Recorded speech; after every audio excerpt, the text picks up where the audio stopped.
Bonsoir à tous. On est toujours sur la chaîne qui nous permet d'apprendre la langue turque facilement par Noura.ytf. On a vu notre premier exemple concernant la conjugaison au futur de la langue turque.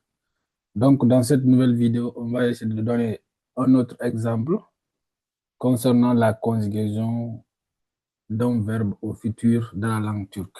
Donc, sans plus tarder, à la suite de cette vidéo, c'est ça qu'on va voir ensemble.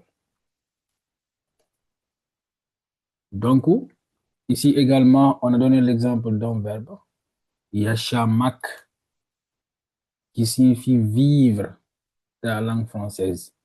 Yaşamak, vivre. Donc, comme on avait expliqué au niveau des règles concernant la conjugaison au futur de la langue turque, la première chose, c'est de supprimer ce qu'on appelle l'infinitif. Ici, on supprime l'infinitif qui est mak.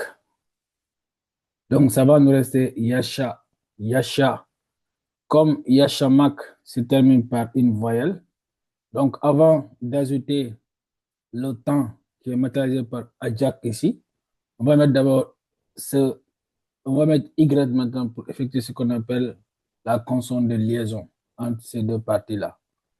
Et aussi, on avait dit que K entre deux voyelles devient yumuşak G. Ça, c'est à retenir. Toujours, c'est comme ça. Ah.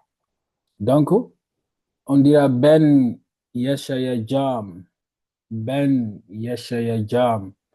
Sen yaşayacaksın. Sen yaşayacaksın. O yaşayacak. O yaşayacak. Biz yaşayacağız. Biz yaşayacağız. Onlar, siz yaşayacaksınız. Siz yaşayacaksınız. Onlar yaşayacaklar. Onlar yaşayacaklar. Donc, cela veut dire ben yaşayacağım, je vivrai. Sen yaşayacaksın, tu vivras. Il ou bien elle yaşayacak, c'est-à-dire il ou elle vivra. Biz yaşayacağız, nous vivrons. Siz yaşayacaksınız, vous vivrez.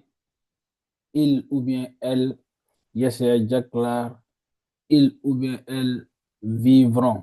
Donc, c'est ça qu'on veut dire par là. Donc, on reprend.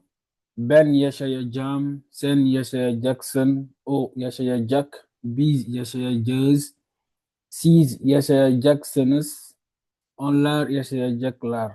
Donc, c'est tout pour cette vidéo. Si vous avez appris quelque chose, n'oubliez pas de vous abonner, de liker et de partager autour de vous. Je vous remercie.